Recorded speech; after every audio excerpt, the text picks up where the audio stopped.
Урд хожид сонсогдоогүй нойргуудлын вирус дэлхийг хамрав. Халдвар авсан хүн хичнээн туйлдсан ч унтаж чадсангүй. Эхэндээ тэд зүгээр сэтгэл түгшиж удаан хариу үйлдэл үзүүлж байв. Гэвч хэд хоногоор огт унтахгүй болмогц. Ихэнх өвчтнүүд ууртай догшин болж, бүр ноцтой хүчирхийллийн шинж илэрч эхэлсэн. Гэхдээ энэ бол хамгийн аимшигтай нь биш. Хүн бүр нойргуудаж эхэлбэл осол эндэл араасаа цуурхан гарцаагүй. Нийгмийн дэг журамч нурам унах ирмэгт хүрнэ. Та бүхнийг 2026 оны шинээр нээлттэй хийсэн шинжлэх ухааны уран зөгнөлт трейлер сэрэх кинонд урьж байна. Түүхийг Шведийн нэртэй нэгэн цанын баазаас эхэлье. Уул ууд явж байсан дүүжин тэрэг гинэт эвдэрчээ. Урагш гулгах ёстой атас галзуурсан мэд арга шухарч эхлэв. Жуулчид удалгүй юм буруугаар иргэснийг анзаарсан. Харин ажилтан нь удирдлагын өрөөнд зог тусан зогсож байлаа. Осыг дагсан бүхээгүүд зэрлэгээр эргэлцсээр зорчигчид хашгирсаар цасан дээр шидэгдэн онов. Аврагчдыг ирэх үед ослын улмаас 10 гаруй хүн хүнд гэмтсэн байв. Хэргийн газрын дүрс бичлэг цахим сүлжээнд тарж олны анхаарлыг татлаа. Энд жайлын шархадсан хүмүүсийг дөнгөж үзэж дуусгав. Тэгтэл нэг цагдаа сандран гүйж ирээд тусламж хүсв. Тэд цанын баазын ажилтнанд ямар нэг ноцтой өөрчлөлт байгааг олж мэджээ. Хориотой бодис хэрэгсэн байж магадгүй гэж сэжиглэв. Эрэгтэй цагдаа дахин асуув. Яагаад яаралтай зогсоох товчийг дараагүй юм бэ? Харин Лукас толгоос ихсрэн өөрөөс нь тийм юм болоогүй гэж хэлв. Айлын урагш очоод түүний даралтыг хэмжив. Тэр ир хоёр гараа ширтсээр тэд томроод байна гэж амандаа бовтно. Айлын гарч идэнгээ асаагаад Лукасын нүд цус хурсан байгааг олж харав. Тэр чихтэй хит сэрэлтэй атлаа тамирдсан байлаа. Энэ нь удаан хугацааны нойргуудлээс үүдсэн бие махбодын төлөлтөлт байсан нь нэлт. Тэр Лукасад сайн амрах хэрэгтэй гэж зөвлөв. Гэвч Лукас дахиад л өөрөөс нь тийм юм болохгүй гэж хэлв. Айлын гүйж очоод цагдаад тайлбарлав. Лукасыг нэн даруй эмнэлэгт хүргэж эмчлэх ёстой. Гэтэл цагдаа зөрүүдлэн түүнийг хилтс рүү авч явна гэв. Цагдаагийн машин хөдлөөд удалгүй. Лукас гинэт сэтгэл хөдлөлөө алдлаа. Цагдаа арга буюу машиныг зогсоов. Үүмийн самууны дунд Лукас хаалгыг хүчтэй түлхэн онгойлгоод замын хажуугийн ой руу шуудгүй орчихов. Хамгийн ёжтой нь гэвэл цанын баазад ийм ноцтой осол гарч байхад Шведийн хамгийн том эмийн компанийн удирдлагууд хүлээн авалт дээр хундах тулган баярлаж байв. Тэд дөнгөж сая эрүүл мэндийн яамны хэдэн 10 тэрбумын эмийн захиалгыг авсан байлаа. Энэ нь тус группийн хувьд яах аргагүй нүд гэлбэм амжилт байв. Гүйцэтгэх захирал танхим даяар зочдтой мэдчилж нүүрэн дээр хинэмсэглэн огт арилахгүй байлаа. Тэгтэл судалгаа хөгжүүлэлтийн хэлтсийн Марти танхим руу дайран орж ирэв.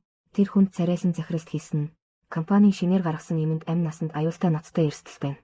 Үйлдвэрлэлийг даруй зогсоож дээд шатанд мэдэгдэх ёстой. Энд эрүүл мэндийн яамны өндөр албан тушаалтнууд зөөнгүй байгааг мэдэж байгаа биз дээ. Гүйцэтгэх захирал тайланг зүгээр л ёс төдий авчгаад хамгаалагчдаар Мартиг хөөж гаргууллаа. Харин энэ үед хотын гудамж булан бүрт хэвийн бус шинж тэмдгүүд цухалцаж эхэлжээ. Фитнест байсан бүсгүй өөрийн нүдээр харсан. Хажуугийн эгч гүйцэтгэлийн зам дээр галзуурсан мэт гүйсээр байв. Эцэст нь тамирын тасарч шидэгдэн унах хүртлээ. Гэвч түүний нүүрэнд дандаа хит сэрэл тодорч байлаа. Тэр туйлдтал дасгал хийж байж унтчихна гэж найдаж байсан бололтой. Харин эрүүл мэндийн сайд мэдээ үзээд хөмсг нь улам зангирч байв. Хот даяар нойргуудлын тохиолдол огцом өсчээ. Том жижиг бүх эмнэлэг шахам өвчтнөр дүүрсэн байлаа. Тэр үед тэр үүнийг огт ухаараагүй. Энэ огтхонч тохиолдлын зүйл биш байлаа. Сүүлийн хэмжээний гай гамшиг сүүдэр чимээгүй тэлж байв. Айлын эмч найз бүсгүйтэйгээ болцож байлаа. Гэтэл гинэт танихгүй дугаарын дуудлага ирэв. Залгсан хүн нь өдрийн цагаар цагдаагийн гараас оргон зайлсан Лукас байжээ. Түүний дуу хоолой самуурсан бас яарсан байв. Тэр айлнаас өөрийг нь аварч өгөхийг зөвхөнгөө гуйлаа. Айлын угаасаа цагдаагийн хайхрамжгүй арга барил дургүй байсан. Тиймээс тэр цагдаад мэдэгдсэнгүй. Харин ганцаараа Лукасын өгсөн хаяг дээр очив. Өрөөний хаалга дутуу хаалттай байлаа. Айлын Лукасын нэрийг дуудаж болгоомжтой алхсаар дутагш орлоо. Байшин дотор аимшигтай нам гүн байв. Хагас ч хүн харагдсангүй. Гал тогооны усны крантаас ус гоожиж байлаа. Тэр яаран очиж краныг хаав. Гэтэл хөргөвчнөөс үл ялэг чимээ гарлаа. Айлын зориг гарган хөргөвчний хаалгыг нийлээ. Тэр үед ариун цэврийн өрөөнд гэрэл асаалттай байгааг олж харлаа. Хаалгыг түлхэн харуул. Лукас шалан дээр хөдөлгөөнгүй хөвтөж байв. Би энэ аль хэдийн хүйтдаан хөшиж орхижээ. Харин эмийн компанийн гүйцэтгэх захирал яг энэ үед төв офис руу буцах онгоцонд сууж байлаа. Тэр эцэст нь техникч Мартигийн өөрт нь өгсөн тайлангийн материалыг саналаа. Тэр хүн тоног төхөөрөмжийн засвар үйлчлэгээ хийж байхдаа түүхийн эдийн хадгалах савнаас алдагдал гарсныг илрүүлжээ. Тэр нь ойр хавийн газрын доорх усыг бохирдуулсан байх өндөр магадлалтай. Ингэвэл олон нийтэд гамшигын шинжтэй үр дагавар учирч мэднэ. Гүйцэтгэх захирал асуудлын ноцтойг ойлгов. Тэр доод албаныхандаа уцтаж мэдгэдгийг хүссэн ч харамсалтай нь гар утсанд дохио байсангүй. Гэтэл онгоц гинэт ямар ч шинж тэмдэггүй хүчтэй донслов. Бүх зорчигч бие харцгаав. Гэвч нисгэгч аль хэдийн ухаан алджээ. Тэр бүх биеэрээ сулрам унсан байв. Нүдэнд цус хурсан байдалтай байсан нь цанын баазын Лукастай бараг ялгаагүй харагдав. Харамсалтай нь үннийг мэдэх цорын ганц боломжтой удирдах ажилтан. Онгоцтойгоо хамт газар суух хурдтай унаж байлаа. Маргааш өглөө эрт эрүүл мэндийн сайд мэдээг үзээд ордноос биш орноосоо шууд үсрэн босов.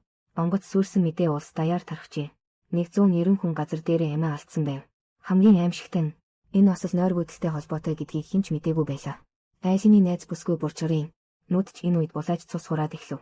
Тэр үнийг зүгээр л нойр дутснаас болсон гэж боджээ. Огтхон ч тоосонгүй. Гэтэл яг ийм нийтлэг хайхрамжгүй байдал нөхцөл байдлыг бүрэн хяналтаас гаргав. Шведийн засгийн газар яаралтай хурал зарлаа. Эмнэлгийн тогтолцооноос ирүүлсэн тайлан сонссон бүхний шар үсийг босгов. Ердөө 10 хоногийн дотор 4000 хүн ижил мэдрэлийн тогтолцооны өвчнөөр батлагдсан онцлогджээ. Энэ өвчний гол шинж тэмдэг ганцхан. Тэр нь унтаж чадахгүй болох. Эхэндээ өвчтнүүдэд зөвхөн унтахад бэрхшээлтэй болж ойр ойрхон эрт сэрдэг байв. Аажмаар тэр нь бүтэн шөнийн нойргүйдэл болж даамжив. Эхлээд ой санамж муудаж анхаарал төвлөрөл сарнин. Эцэст нь төвшүүртэй ууртай болж бүр довтломтгой шинж илэрнэ. Өвчлөлийн тав улам нэмэгдэхийн хэрээр айдас бүх нийгэм даяар тархаж эхлэв. Хүмүүс цахим орчинд ам уралдан хилэлцэж энэ жигтэй хачин өвчнөд Вака гэсэн нэр өгчээ. Хэрэв онгоцны сүрэл дээд түвшнийхнийг зочоогоогүйсэн бол хэн ч үүнийг анзаарахгүй өнгөрөх байсан биз. Энэ өвчний аимшигтай тал туршлагатай нисгэгч хүртэл жолоодож байхдаа хяналтаа алддаг. Ямар ч өндөр эрсдэлтэй мэрэгжил хизээ мөдгүй дэлбэрэх тартай торох болно. Бүр төвөгтэй нь эрүүл мэндийн яам одоо балтал шалтгааныг нь олоогүй. Өвчтнүүдийн тоож тасралтгүй өссөөр байна. Хүмүүс энэ өвчин халдвартай мэт санагдаж байв. Батлан хамгаалахын сайд бүр цочирдсан үг хэлв. Түүний бодлоор энэ огт байгалийн өвчин биш. Харин биологийн халдлага, бүр танигдаагүй дууны долгионы зэвсэгч байж мэднэ. Хурлын танхимын гаднах хотын захиргааны байранд айлины найз бүсгүй Бурчар ерөнхий сайдын хуваарийг гаргаж байв. Гэтэл дээд шатны дарга нь ирээд зааварлаж эхлэв. Бурчарын дотор бачимдал төрөв. Өөрийгөө ерөнхий сайдын нарийн бичиг гэж чулуухан хэлв. Түүний харьяат биш гэж. Гэтэл дарга нь гинэт ойртон ирж даажигнав. Бурчарын дотор хуур дахин дийлдэхээ болов. Үзгийн савыг атгаад хүзөөрөө нь хүчтэй дөрөв. Дараа нь хоёуланг нь яаралтай эмнэлэгт хүргэв. Жигшүүртэй даргын амь насанд аюул учраагүй. Айлын тэр даруй тасагт ирэв. Найз бүсгүй Бурчар нь сулран орон дээр хэвтэж байгааг харав. Эмч нар түүнд урьдчилан тайвшруулах тариа хийсэн байлаа. Гэвч Бурчар одоо хүртэл унтаж чадсангүй. Илт тэр бас нойргүйдлийн өвчин тусчээ. Тэр үед ерөнхий сайд хотын захиргаанд онгоцны ослын хохирогчдод зориулсан гашуудлын ёслолд оролцож байв. Гэвч доор хүмүүсийн хинэн ч анзаарсангүй. Ерөнхий сайдын нүд цусаар торсон байв. Царайд нь нууж үл чадах ядаргаа тодорч байлаа.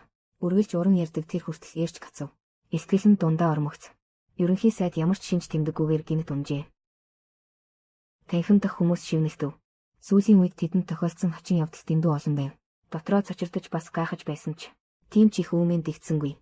Гэвч хинч төсөөлөөгүй нь ерөнхий сайд аврагдаж чадалгүй нас барсан явдал байв. Үхлийн шалтгаан нь хит ядаргаанаас болсон гинтийн нас баралт байлаа. Гэвч лабораторид цусны дээжийг нь шинжилэхэд үс мэдэгдэх вирусын халдварын уул мөр илэрчээ. Харин биеийн тамирын танхимд ч айдас тархаж байв. Өмнөх удаа хэн нэгэн гүйлтийн зам дээр галзууртлаа гүйснээс хойш танхимд ижил төстэй шинжтэй хүмүүс дараалан гарч ирэв. Энэ үед нэгэн бүрхэг өрөөнд сарвчтай малгайтай ир өөдөөс нь суусан мүйсэнд хэлв. Тэд найдвартай мэдээлэл олж авсан.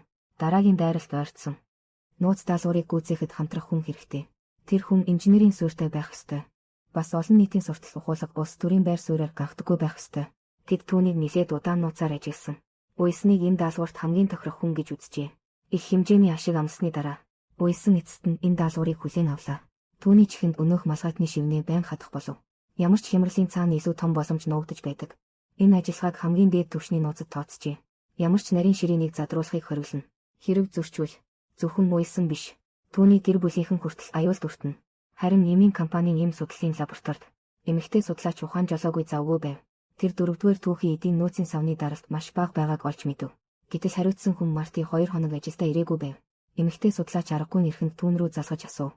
Ингээд сая Марти тоног төхөөрөмжийн засварын явцыг хойшлуулсныг мэдэв. Эцэст нь 4-р түүхийн эдийн агуулгах савнаас алдагдал гарчээ. Мартигийн хоолойд цөхрөл шингэсэн байв. Тэр саяхан гэрийнхээ цоргоны усыг шинжилжээ. Хот даяарх усны их үүсвэр бохирдсныг баталсан байна.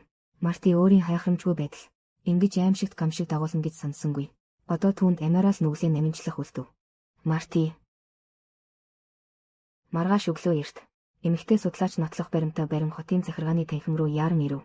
Гэтэл энд эрүүл мэндийн сайд Крис аюулын үед тушаал авч ерөнхий сайдын судалт дөнгөж тухлаад байтал өвчин хяналтын төвөөс яаралтай дуудлага хүлээн авчээ. Эмийн компанийн вирусын түүхийн эд алдагдсан. Тэр нь 2-7 хоногийн өмнөөс хотын ундны усыг бүхэлдэнд бохирдуулсан байв. Крис үүнийг хэсэгтээ хүлээн зөвшөөрч чадсангүй. Тэр энэ мэдээ худал байх гэж найдсаар байлаа.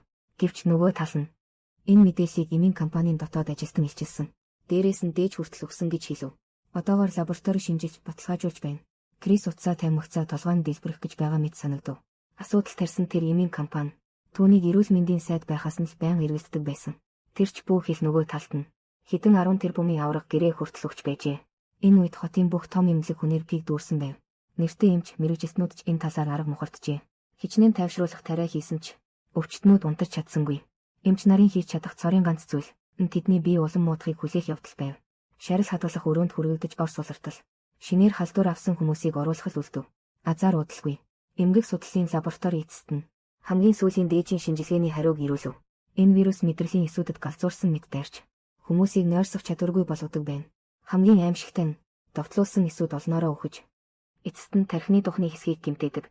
Ингэснээр халдвар авсан хүмүүс ой санамжаа алдаж бүр хэвийн бус авирлагч аюултай.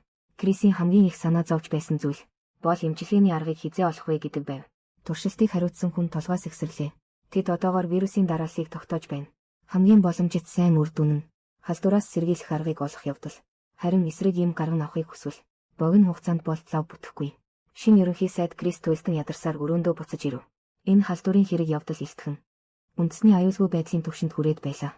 Тэр олон нийтэд бүх үннийг ил тод зарлахаас өөр аргагүй болов. Энэ вирус халдвартай төдийгүй үхэлд хүргэнэ.